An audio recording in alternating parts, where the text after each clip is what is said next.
لیکن مسلم بن عمرو بحالی جو کہ بدتین تھی میں عبیداللہ ابن زیاد سے کم نہ تھا، اس نے کہا خدا کی قسم تمہیں اس ٹھنڈے پانی سے قطرہ بھی نصیب نہ ہوگا، اب تم دوزخ کے کھلتے ہوئے پانی سے سیراب ہوگے۔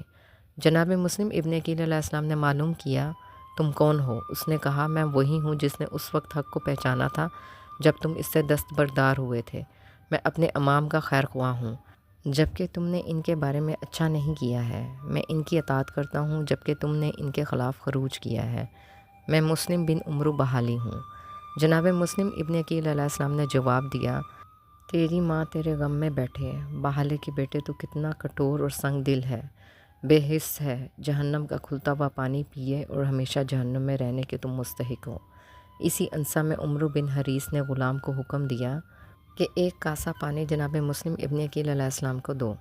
جناب مسلم ابن عقیل علیہ السلام نے کاسہ ہاتھ میں لیا، جب پانی پینا چاہا تو پانی خون سے رنگین ہو گیا۔ جناب مسلم ابن عقیل علیہ السلام پیاسے ہی رہ گئے۔ 3 بار آپ علیہ السلام کو پانی دیا گیا، تیسری بار سامنے کے دانت بھی کاسہ میں گر پڑے۔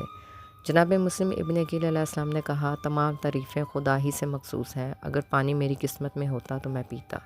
عمرو بن حریث مخزومی کرشی ہے جو رسول خدا صلی اللہ علیہ وآلہ وسلم کی وفات کے وقت وہ 12 سال کا تھا۔ اس نے سب سے پہلے کوفہ میں گھر بنایا تھا، بنی امیہ کا طرفدار تھا، قادسیہ کی جنگ میں شریک ہوا تھا۔ ابو نعیم نے لکھا ہے کہ یہ 85 سال کی عمر میں مرا۔ جس وقت عبیداللہ ابن زیاد کے غلام جناب مسلم ابن عقیل علیہ السلام کو اس کے پاس لے گئے تو جناب مسلم ابن عقیل علیہ السلام نے عبیداللہ ابن زیاد کو سلام نہیں کیا۔ قصر کے نگہبان نے جناب مسلم ابن عقیل علیہ السلام سے کہا کیا امیر کو سلام نہیں کرو گے؟ جناب مسلم ابن عقیل علیہ السلام نے کہا چپ رہو، وہ میرا امیر نہیں ہے۔ لکھا ہے کہ جناب مسلم ابن عقیل علیہ السلام نے قصر کے نگہبان کے جواب میں فرمایا سلام ہو ہدایت کی پیروی کرنے والے پر جو برے نتیجے سے ڈرتا رہا اور خدا کی اطاعت کی۔ عبیداللہ ابن زیاد نے زبردستی مسکرانے کی ناکام کوشش کرتے ہوئے جناب مسلم ابن عقیل علیہ السلام سے کہا سلام کرو یا نہ کرو قتل کیے جاؤ گے۔ جناب مسلم ابن عقیل علیہ السلام نے کہا اگر میں تمہارے ہاتھ سے قتل کیا جاؤں تو یہ تعجب کی بات نہیں ہے، کیونکہ مجھ سے بہتر افراد تجھ بدتر لوگوں کے ہاتھوں قتل کیے گئے ہیں۔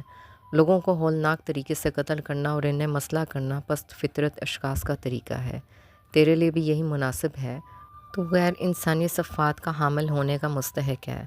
بعض مورخین نے لکھا ہے کہ عبیداللہ ابن زیاد نے جناب مسلم ابن عقیل علیہ السلام سے کہا اے عقیل کے بیٹے، تم کوفہ آئے لوگوں کے درمیان تفرقہ اندازی کی، ان کا آرام و چین برباد کیا، انہیں ایک دوسرے کی جان کی فکر میں ڈال دیا تاکہ دوسرے کو قتل کر ڈالیں۔ جناب مسلم ابن عقیل علیہ السلام نے عزت نفس اور پوری دلیری کے ساتھ عبیداللہ ابن زیاد کو جواب دیا